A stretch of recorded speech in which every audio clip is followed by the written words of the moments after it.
Bonsoir à tous. Nous sommes à un peu plus de 3 semaines de la 26e Iloula du Rabbi, le jour de Gimel Tammuz, cette année le 25 juin. Et comme n'importe quelle Iloula ou n'importe quelle Yortzeit, n'importe quelle date anniversaire de décès d'un proche, halachiquement parlant, on a le devoir de se préparer. Exactement la même chose quand on parle de la date anniversaire d'un tzaddik, et particulièrement quand on parle du Rabbi, le leader du peuple juif, le Nassi Ador. Et même s'il nous reste encore 3 semaines et quelques jours, comme le Rabbi lui-même a dit, qu'on prie tous les jours qu'on puisse pouvoir commémorer la Iloula avec le Baal Haïloula, avec le Rabbi lui-même. Mais on a le devoir de se préparer spirituellement. Donc c'est la raison pour laquelle, à partir de ce soir, pour les prochaines 3 semaines, mardi soir, on va essayer d'apprendre ensemble, essayer d'approfondir, essayer d'apprendre en profondeur les Igrot Kodesh du Rabbi. Les Igrot Kodesh du Rabbi qui sont les lettres que le Rabbi a écrites, qu'on va essayer d'entrer aujourd'hui dans les détails. Combien de lettres? Qu'est-ce que représentent ces lettres? On va parler dessus des heures et des heures. On va essayer de s'arrêter sur l'essentiel, puisqu'on va essayer de voir ensemble une lettre. On va essayer de voir ensemble une lettre dans laquelle on va voir que le Rabbi parle de sa vie personnelle. Il parle d'un épisode que lui, il a passé quand il était en France. Et les enseignements, bien sûr, qui concernent chacun d'entre nous. Comme je dis, les lettres du Rabbi, ce sont des lettres qui sont tellement riches et que ça vaut vraiment la peine à chacun d'investir, de prendre du temps, même serait-ce que 5-10 minutes par jour, pour apprendre ces lettres, pour s'investir dans ces lettres et pour essayer de voir la richesse qu'il y a à l'intérieur. Une énorme richesse, une richesse qu'on ne peut pas mesurer, une richesse que si chacun se mettait juste à apprendre, essayer de rentrer dans le texte, il aurait pu très bien trouver cette richesse pour des sujets dans tous les domaines de la vie. Des sujets qui sont importants pour chacun d'entre nous et des sujets dans lesquels, en méditant, en s'habituant à vivre avec le Rabbi, à vivre avec ses enseignements, c'est une richesse sans fin. En règle générale, premier cours ce soir, qui est justement donné avec le titre « Un regard pénétrant ». Un regard pénétrant, on peut voir sur le diaporama les conseils du Rabbi pour faire face aux aléas de la vie. En se préparant à Gimel Tammuz, en se préparant à cet anniversaire, la Iloula du Rabbi, 26e Iloula, on va essayer d'avoir des conseils du Rabbi sur les différents aléas de la vie à partir des lettres que le Rabbi lui-même a écrites, pas seulement qu'il a écrit, mais qu'il a demandé de publier. Car les volumes de la Torah du Rabbi sont gigantesques. On a aujourd'hui plus de 30 volumes seulement des lettres des Igrot Kodesh, où il y a plus de 10 000 lettres, exactement plus de 11 500 qui sont imprimées. Ça c'est en hébreu. Après il y a des milliers de lettres en anglais et dans beaucoup d'autres langues. Et même ce qui est imprimé, ce n'est pas toutes les lettres. C'est une partie des lettres. Une partie des lettres qu'on a imprimées et qu'on continue à imprimer, même si aujourd'hui nous sommes près de 26 ans depuis que le Rabbi nous a quittés matériellement. On voit comment ces lettres continuent à être imprimées, à être publiées chaque semaine. Des lettres très très riches. C'est pour ça qu'aujourd'hui, on va voir comment ces lettres ils sont diffusées pour tout type de personnes. Ça peut être depuis des dirigeants du monde à une professeure pour un jardin d'enfants, des grands scientifiques à des adolescents, sur tous les domaines de la vie et sur tous les sujets de la vie. Dans ces lettres, il y a une énorme profondeur, ensemble avec des conseils personnels, pour savoir comment faire face, comme on a dit, pas seulement aux aléas de la vie, mais aux différents soucis, aux différents problèmes qu'une personne pourrait éventuellement avoir dans la vie. Dans cette série de cours, on va s'arrêter justement sur le deuxième point. Comme on va voir, A priori, quand on lit une lettre, on peut penser que c'est une lettre qui est très simple, une lettre qui... quelques lignes qui ont été écrites à une seule personne. Mais quand on commence à rentrer dans la profondeur de cette lettre, on voit comment cette lettre est très très riche et très profonde, beaucoup plus profonde que ce qu'on peut s'imaginer. Quand on va voir comment la Bible s'intéresse au sujet comment choisir une carrière, ou comment faire face à la solitude. Le conseil du Rabbi, c'est un conseil qui vient à travers sa gigantesque sagesse dans la Torah, et bien sûr, en essayant de se mettre à la place, et essayant de prendre en considération les spécificités, le cas particulier de la personne à laquelle la lettre a été écrite. Et donc, si on regarde les lettres du Rabbi en général, la grande majorité des lettres ne parlent pas du tout de choses de vie personnelle, de sa vie personnelle. La lettre qu'on va apprendre aujourd'hui, c'est une lettre qui est tout à fait différente, on va dire hors norme, une lettre qui a été écrite en 1944, 6 ans avant que le Rabbi devienne Rabbi, pour laquelle le Rabbi parle justement d'une expérience personnelle. Et c'est avec cet impact et cette expérience qu'il a eue qu'il essaye de prendre et de montrer à la personne à qui il adresse la lettre un enseignement dans la vie pour chacun d'entre nous, à laquelle on va voir après comment on peut y faire face dans notre situation aujourd'hui. Dans le diaporama, la lettre se trouve dans les Grottes Kodesh, le 2e volume de lettres du Rabbi, le volume 2, le volume Chelek Bet, la page 14. La 2e affiche du diaporama.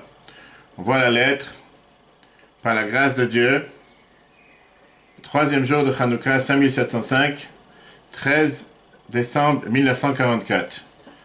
Rabbi écrit cette lettre à mon très cher ami, Monsieur Dov Fedber. Comme Rabbi commençait à chaque fois sa lettre, je vous salue et je vous bénis. D'abord, on va voir la lettre, et après, on va voir ensemble quel enseignement, qu'est-ce que le Rabbi nous enseigne avec cette lettre. Le Rabbi lui répond à sa lettre en lui disant « Votre lettre a réveillé en moi le souvenir de la période que nous avons passée ensemble à Vichy et à Nice, dans des conditions de vie auxquelles nous n'avions nullement été habitués.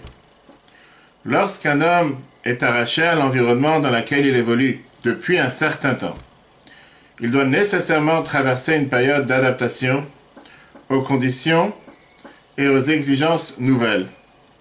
Dès lors, apparaissent à l'évidence les traits profonds de son caractère, tels qu'ils sont réellement, sans le phare et l'apparat qui sont imposés par la société.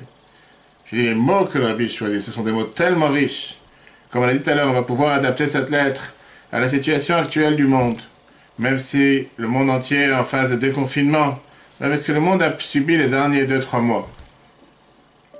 Très souvent, ces traits de caractère profonds révèlent tout le bien qu'un homme porte en lui, à l'état latent, et dont il n'avait peut-être lui-même pas pris conscience auparavant. Tant celui-ci est enseveli par les convenances sociales du monde. Heureux est celui qui sait dès lors que ces traits de caractère ont été révélés. Ne pas leur permettre de s'estomper une fois le calme de la vie ordinaire retrouvé. Voilà ce que la Bible écrit dans son Grottes Kodesh, volume 2, page 14. Dans quel contexte est écrit cette lettre? Et de quoi parle-t-on? Après que Hitler, que son nom soit effacé, est monté au pouvoir en 1933, le Rabbi et son épouse, la rabbinite Chaim Bushka, qui habitaient à l'époque à Berlin, ont déménagé pour arriver à Paris. Dès que les soldats de l'armée allemande nazis sont entrés à Paris en juin 1940, il y a exactement 80 ans, le Rabbi et la rabbinite se sont enfuis avec un des derniers trains qui a réussi à sortir de la ville. Pendant les prochains 12 mois, depuis juin 1940 à l'année d'après, juin 1941, le Rabbi et son épouse, la rabbinite, ont vécu comme des réfugiés dans la France de Vichy, au sud de la France, qui était sous le contrôle des Français qui marchaient la main dans la main avec les nazis. Malgré que le rabbi lui-même, il était en train de survivre avec ce danger perpétuel, ce danger quotidien, avec l'espoir de pouvoir survivre dans cette Europe nazie. Le rabbi n'a pas arrêté un instant de tout faire pour aider de nombreux de ses frères et sœurs réfugiés qui se battaient pour pouvoir survivre. Ce n'est pas le lieu ce soir ni le moment du cours. Il y a des centaines et des centaines d'histoires et beaucoup d'entre eux qui ont été découverts malheureusement ces derniers 26 ans, une fois que le rabbi nous a quittés matériellement, dans laquelle on voit cet amour du prochain que le rabbi il avait pour n'importe quelle personne, pour n'importe quel autre frère et sœur, qui se trouvait dans sa même situation. Mais le rabbi ressentait le devoir de pouvoir être là pour eux et tout faire ce qu'il peut pour les sauver. À la fin, après de nombreuses difficultés, après de nombreux efforts du beau-père du rabbi, le rabbi précédent, qui s'est enfui de la Pologne, Varsovie, qui était à l'époque déjà sous le contrôle des Allemands, est arrivé à New York, à bon port en mars 1940. Le rabbi et sa femme ont réussi à s'enfuir à Lisbonne, au Portugal. Et de là-bas, ils ont réussi à prendre le bateau pour New York en juin 1941. La lettre qu'on vient de lire, c'est une lettre qui a été écrite après 3 ans et demi après que le rabbi est arrivé à bon port à New York, à une personne qui était avec le rabbi ensemble dans ces villes françaises, à Vichy et à Nice. Le rabbi se rappelle justement dans cette lettre, il se rappelle de cette expérience qu'ils ont eue ensemble, en tant qu'étrangers, en tant que réfugiés, qui ont été déracinés de leurs endroits habituels, de leur environnement habituel, et qui sont arrivés, comme le rabbi dit, qui sont arrivés dans un environnement avec des conditions de vie à laquelle ils n'étaient pas habitués auparavant. Est-ce que ça semble exactement, je dis parallèle, est-ce que ça semble similaire à la situation à laquelle le rabbi décrit, à une situation dans laquelle beaucoup d'entre nous parfois ont pu se retrouver? Alors bien sûr, il y a beaucoup de détails dans cette expérience de réfugiés que grâce à Dieu ne tombent pas sur la situation actuelle. Néanmoins, il y a certains éléments avec lesquels on peut facilement s'identifier. Beaucoup d'entre nous, dans la période actuelle, on peut parfois se sentir en dehors de notre élément naturel. Parfois, certains se sentent totalement bouleversés. Parfois, certains se sentent totalement perdus face à ces différents changements soudains qui ont pu se passer dans la vie de chacun d'entre nous.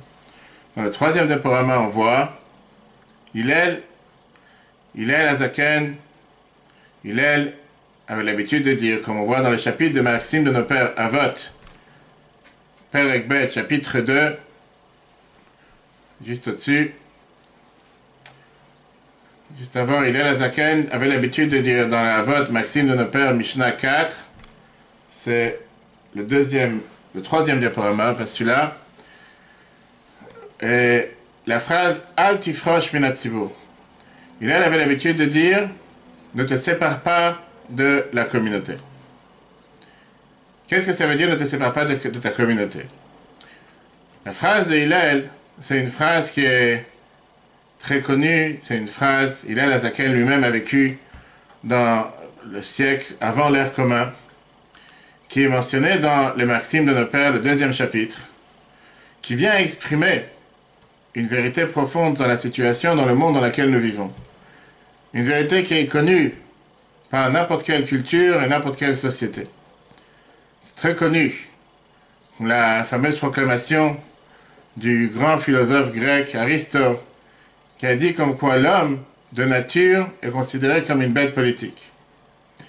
Aristote l'a dit de cette manière, Rambam Maïmonide, dans le Guide des Égarés, chapitre 3, le verset 27, dit que c'est connu que l'homme, c'est quelqu'un qui est sociétal par excellence. Le rabbi ramène ça dans beaucoup de lettres. Un être humain ne peut pas vivre isolé. Un être humain, par définition, il a besoin des autres pour pouvoir survivre. Le fait même qu'on sait que la différence entre un animal et un humain, c'est qu'un animal, une fois qu'il naît, il n'a plus besoin de personne. Une fois qu'il est sorti du ventre de sa mère, automatiquement, il est déjà en train de marcher quelques minutes après. Il devient indépendant. Alors qu'un humain, un bébé, depuis les premières secondes, une fois qu'il vient d'arriver sur cette planète, il a besoin qu'on s'occupe de lui, que ce soit les infirmières, que ce soit la famille, que ce soit plus les jours après. Il ne peut pas vivre tout seul. Ça, c'est exactement ce qui se passe, c'est ce qui est écrit dans Rambam. Beaucoup connaissent la fameuse phrase de ce grand chanteur anglais, John Donne, qui dit qu'aucun homme n'est une île, un tout complet en soi. Tout homme est un fragment du continent, une partie de l'ensemble. La mort de tout homme me diminue parce que j'appartiens au genre humain. On n'a pas besoin d'arriver à lui pour comprendre. Par rapport, comme on a vu dans les cours précédents, on a vu ça longuement, il y a 2 semaines, sur l'importance de 10 personnes. Et l'importance que lui, le peuple juif, nous sommes dans l'obligation d'être dépendants les uns des autres. Pour le bon terme. C'est justement la raison pour laquelle la Torah nous dit, quand on a vu les cours de Shavuot, que si jamais le peuple juif tout entier n'aurait pas été présent lors du don de la Torah, on n'aurait pas pu recevoir la Torah. Et comme j'ai dit, on n'a pas forcément besoin d'avoir affaire avec ces écrits qui sont de l'extérieur, parce que ça, c'est le concept que la Torah nous dit. Ardut Israël, Ahavat Israël, qui veut dire l'amour du prochain. Et l'idée derrière est justement le fait que nous sommes tous dépendants les uns des autres. Regardons comment le grand rabbin d'Angleterre, l'ex-grand rabbin d'Angleterre, dans le prochain diaporama, Lord Jonathan Sacks, nous dit dans le prochain diaporama la phrase suivante. Une lettre encelée ne possède aucun sens. Mais lorsque des lettres sont mises côte à côte, elles forment un mot. Lorsque des mots s'associent à d'autres, ils forment une phrase. Et les phrases qui s'assemblent forment un paragraphe. Une fois les paragraphes juxtaposés, à ce moment-là, ils racontent une histoire. Dans le suivant, c'est ainsi que le Baal Shem Tov percevait la vie. Dans le prochain diaporama. Chaque juif est une lettre.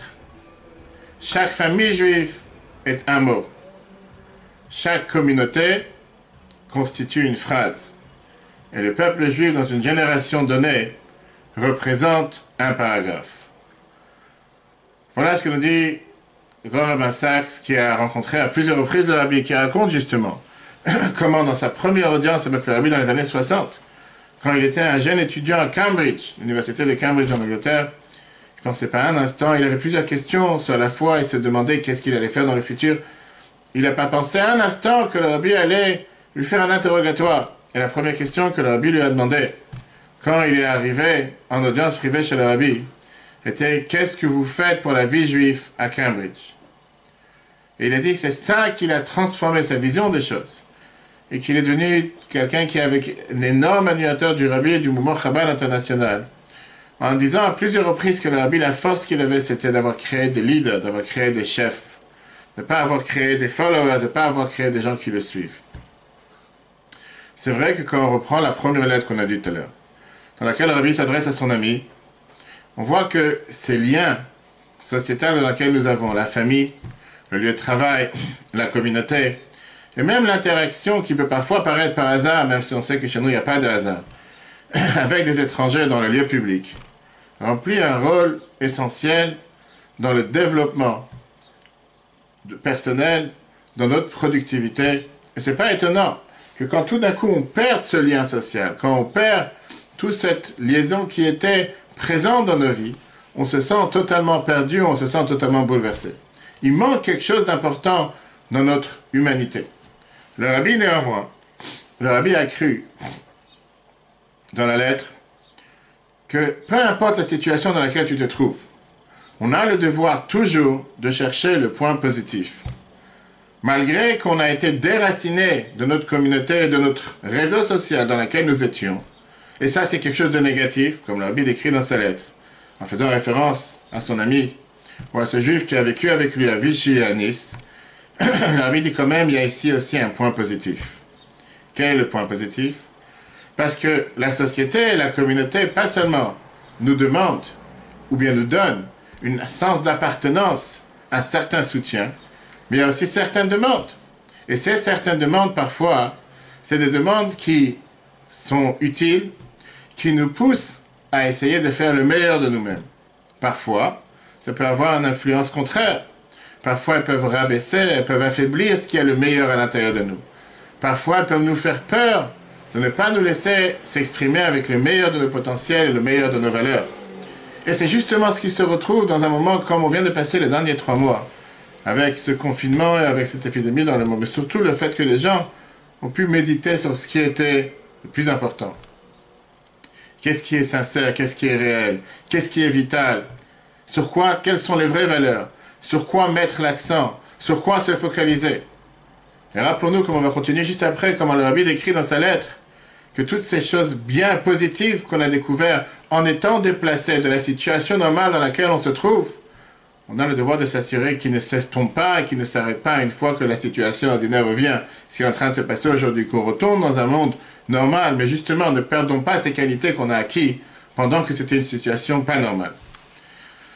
Parmi les disciples du Tzemach Tzedek, le troisième rabbi de Chabad, décédé en 1789, il y avait un grand homme d'affaires que, par le bien de ses affaires, il était amené à voyager dans les grandes villes en Russie, ainsi que dans les grandes capitales étrangères. Avec le temps, il se sentait mal à l'aise avec sa redingote noire, son chapeau chassidique. Et avec le temps, il s'est dit, écoute, je vais faire des affaires dans le monde, il est temps que je sois un peu plus ouvert au monde, que j'ai un habit un peu plus moderne, surtout quand je suis en voyage d'affaires. Bien sûr que quand il venait voir le rabbi à Lubavitch, il continuait à le voir avec son habit chassidique traditionnel. Voici qu'un jour, il est apparu à Lubavitch avec son habit comme un homme d'affaires. Il a dit au rabbi la phrase suivante, il fait, cher rabbi, j'ai décidé de mettre une fin à mon comportement qui est à mes yeux pas juste, qui est à mes yeux trompeur, qui est à mes yeux pas normal. Et j'ai essayé d'être fidèle avec moi-même. Parce que voilà l'habit avec lequel je suis habillé dans tous mes voyages d'affaires. Alors si ça c'est l'habit avec lequel je suis habillé dans tous mes voyages d'affaires, pourquoi me tromper? Pourquoi m'habiller maintenant avec un habit différent? Pourquoi essayer de me tromper à moi-même et de tromper les autres qui sont ici présents et soi-disant mettre un décor chassidique, un habit chassidique avec un chapeau chassidique? Je préfère être qui je suis. Je suis un homme d'affaires. Je fais des affaires. C'est la manière comment je suis habillé. Continuons comme ça. Le Tzemach Tzedek le regarde, le Tzemach Tzedek lui dit la phrase suivante. Le Tzemach Tzedek lui dit, mon cher Rabbi Yankel, il s'appelait Rabbi Yaakov, tu penses vraiment que j'étais pas au courant que quand tu es à Leipzig ou quand tu es à Paris, tu t'habilles différemment qu'à Lubavitch? Mais moi j'ai pensé que ici, ça c'était ton réel toi et que là-bas t'étais plutôt d'une manière qui était faussée. En deux mots, Rabbi disait que je pense que dans ta tête, qui tu es réellement, c'est quand tu es ici avec tes habits chassidiques, avec ton comportement chassidique. Mais quand tu es dans la rue, quand tu es dans les affaires, là-bas, tu dois mettre un certain décor. La pression de la société, les standards communautaires, être accepté par la société, surtout aujourd'hui avec les réseaux sociaux, peuvent avoir cet impact qui est un impact à deux tranchants. D'un côté, elles peuvent soutenir nos instincts les meilleurs et nous donner la société, l'environnement dans lequel on pourra se développer de la meilleure manière. Mais parfois, ils risquent de pouvoir rabaisser nos meilleurs instincts et de pouvoir limiter à la place de pouvoir avancer, de pouvoir évoluer, de pouvoir grandir. Parfois, on va choisir une carrière qui est en phase avec ce que la société valorise, totalement contraire par rapport à mes propres possibilités et mes propres volontés.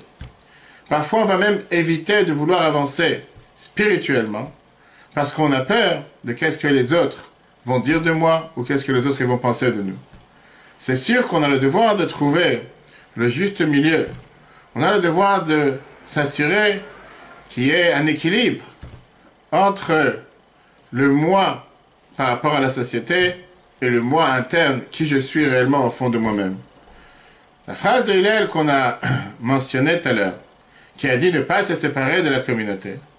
Lui aussi, dans le prochain diaporama, on peut voir comment il écrit dans Avot, chapitre 1, Mishnah 14, il dit la fameuse phrase, « Si je ne suis pas pour moi, qui sera pour moi? Et si je suis que pour moi, que suis-je donc? Imenani li mili, ukshani la atzmi ma'ani. » Ça, c'est dans le dernier diaporama. Il est en train de dire la phrase suivante. Il a dit d'un côté, si je ne suis pas pour moi, qui sera pour moi? Qui veut dire, je ne peux pas laisser aux autres décrire qui je suis et qu'est-ce que je dois faire dans la vie. Ça doit venir de l'intérieur de moi-même. Moi, j'ai un devoir de dévoiler à l'intérieur de moi-même mes points forts les qualités et les dons que Dieu a donnés à chacun d'entre nous. Quel est le but dans ma vie? Ça rejoint le cours qu'on a vu ce lundi matin, qu'on peut voir sur l'application eTorah, ETORH, sur Be'alotra, dans lequel on a vu comment se fait-il que Moshe a pu dire « Je suis la personne la plus humble de toutes les personnes qu'il y a sur terre ». Moshe était vraiment quelqu'un de si humble. Comment c'était un simple mensonge ou c'était juste une humilité faussée. Bien au contraire, comme on l'a expliqué longuement dans le cours, on peut voir sur l'application comme quoi c'était une vraie humilité raffinée, tout en sachant les qualités qu'il a, que ce n'est pas ses propres qualités à lui, mais ce que Dieu lui a donné. Et automatiquement, ça l'engage avec un devoir redoublé du fait qu'il a de telles capacités que si quelqu'un d'autre les aurait eu, peut-être qu'il aurait agi différemment. Avec ça, il a la Zaka nous dit la fameuse phrase « Quand je suis moi, que pour moi, qui suis-je » On a besoin d'aide, on a besoin de partenariat, on a besoin même du conseil des autres. Parce que c'est seulement avec une telle société dans laquelle on a ce réseau social, avec la communauté qui nous entoure, avec la société qui nous entoure, à ce moment-là, on peut vraiment éclairer et atteindre nos buts. Cette lettre-là, comme on a vu dans les phrases de Grand Rabbin Sachs, peut trouver tout son sens quand une lettre est ensemble avec des mots, ensemble avec des phrases, et ensemble avec un paragraphe, pour pouvoir donner tout son sens, et pour pouvoir s'exprimer avec toute sa spécificité et toute son identité. Quand le Rabbi a écrit cette lettre, en 1944, il n'était plus un réfugié. Il était déjà quelqu'un qui avait été nommé par son beau-père, comme l'a dit tout à l'heure, c'était 6 ans avant que le Rabbi devienne Rabbi.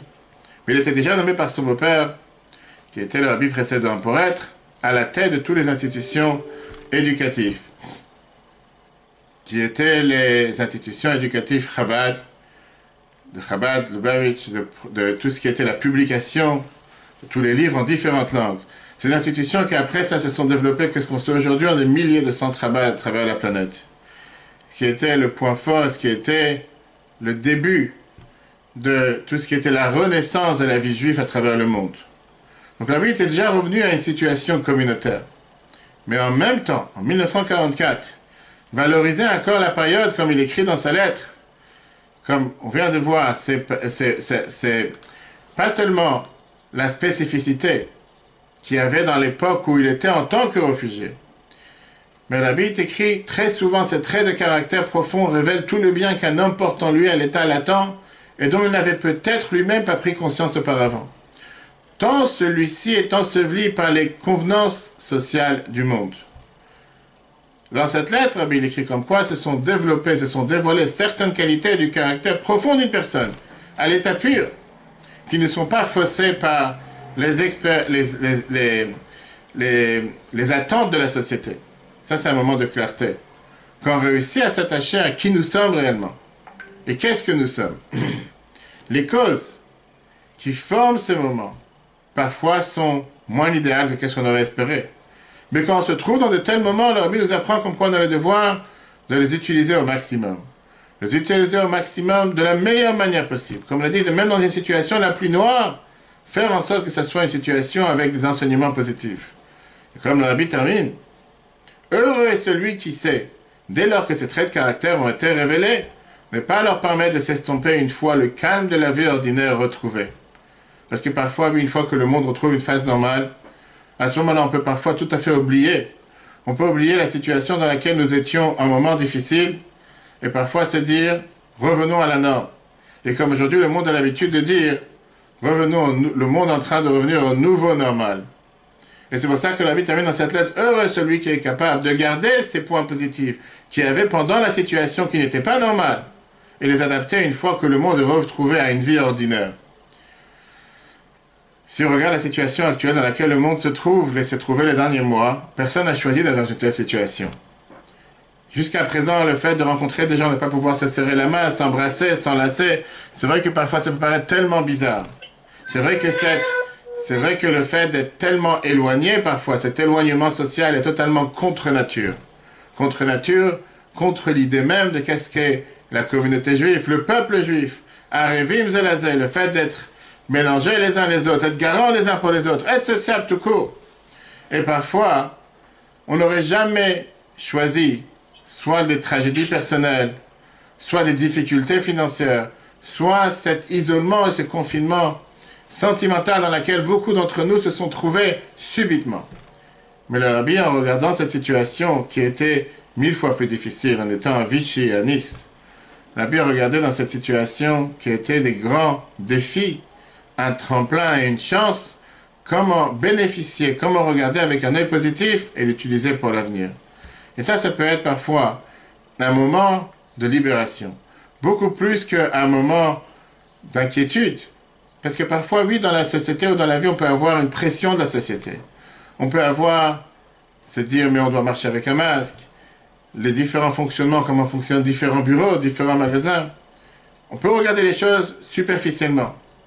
Mais la Bible nous demande dans cette lettre, comme on a le devoir, de les regarder avec le plus profond de soi-même. Qu'est-ce qu'on veut vraiment obtenir dans la vie?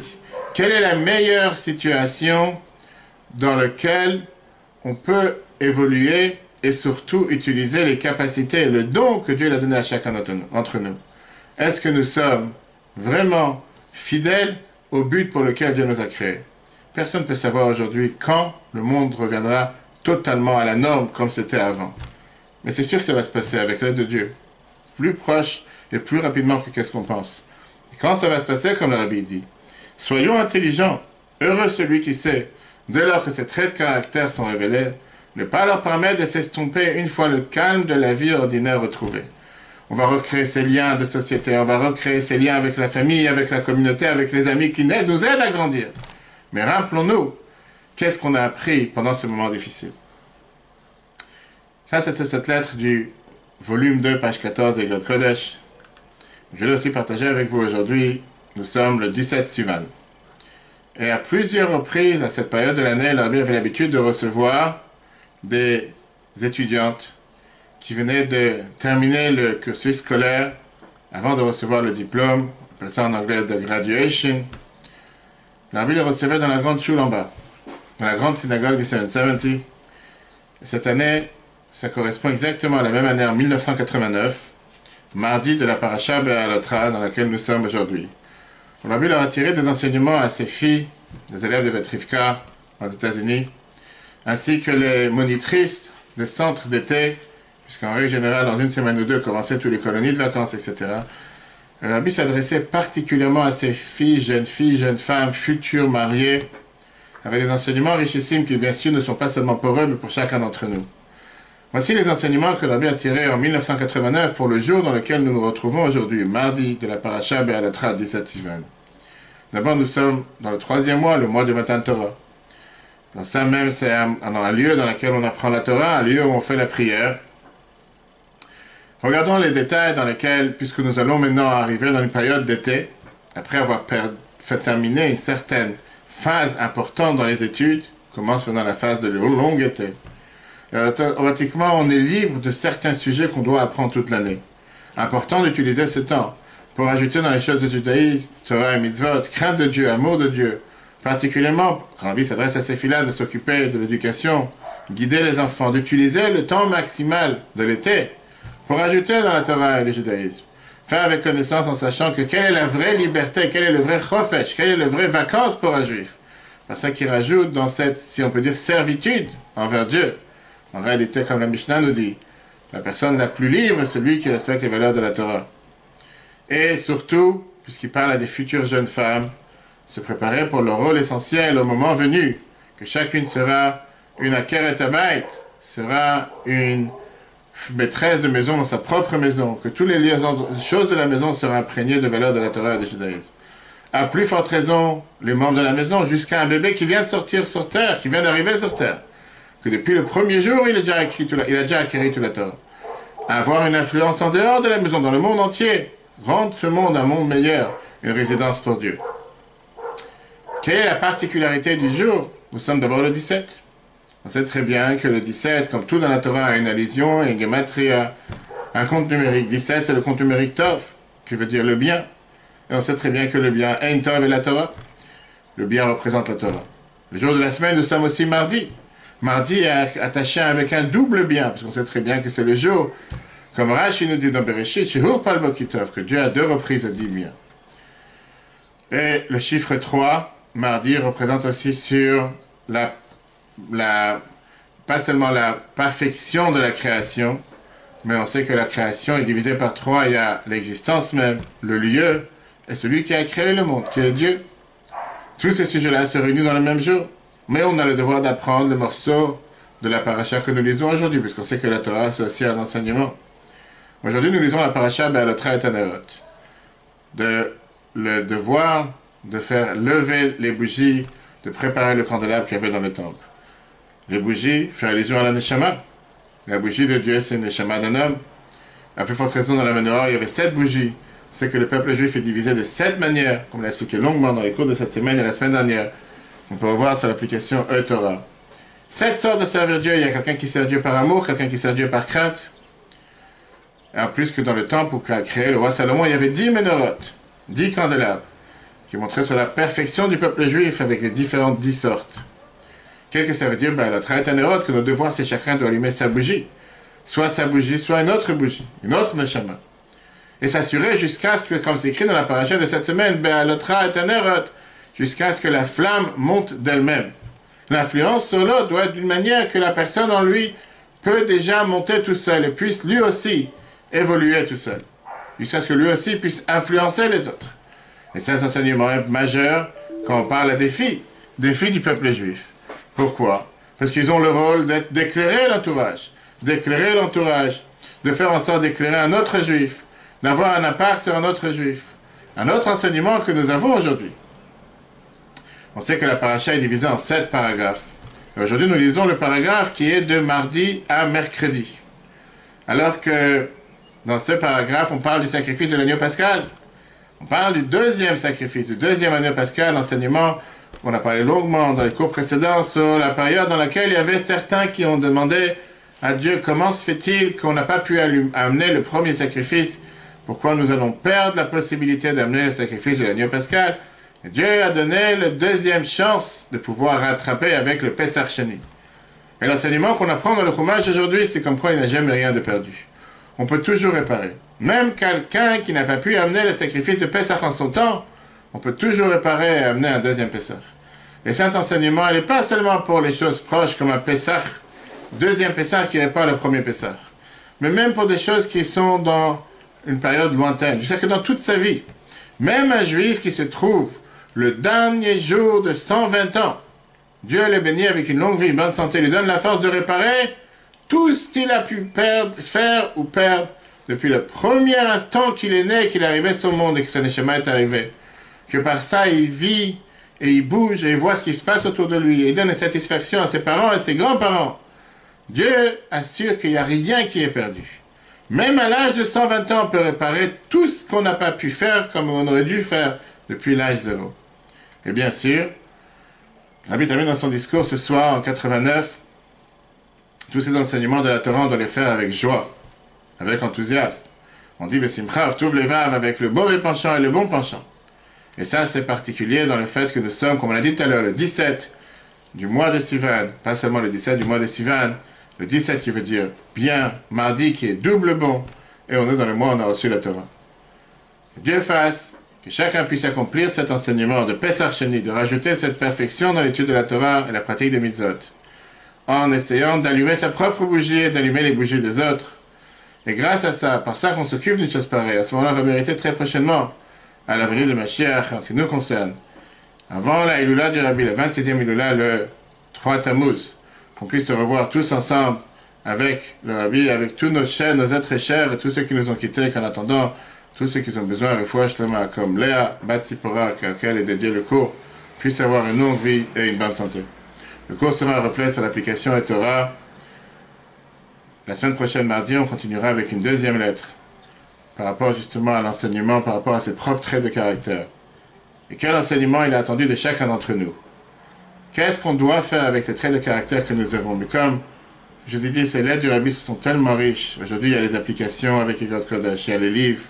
Pourtant, si quelqu'un pouvait fixer un temps, même 5 minutes par jour, se dire que chaque jour, j'apprends une lettre ou 2 lettres. Il y a tellement de sujets, que ce soit sur le couple, que ce soit sur l'éducation, que ce soit sur la médecine, que ce soit sur le travail. Il n'y a pas une lettre qui n'a pas un enseignement intéressant. À partir du volume 1 jusqu'au volume 32, n'importe quel volume, quelqu'un s'est dit, je prends un volume, quelqu'un m'a demandé tout à l'heure, qu'est-ce que je peux faire pour me préparer pour Gimel Tammuz, pour la Hula du Rabbi? Je dis très simple, fixe-toi un temps fixe tous les jours où tu apprends 5 minutes, 10 minutes, un quart d'heure, peu importe quand tu veux, un enseignement de la Torah du Rabbi, qui va t'apprendre à regarder les choses de manière différente, à agir de manière différente, et automatiquement, ta vision du monde sera différente, et l'impact sur le monde sera totalement différent. Que Dieu fasse qu'on puisse continuer à faire jaillir cette valeur de la Torah et les mitzvot, le cours en replay sur l'application et Torah. Très bonne soirée à tous, et si Dieu veut, à la semaine prochaine.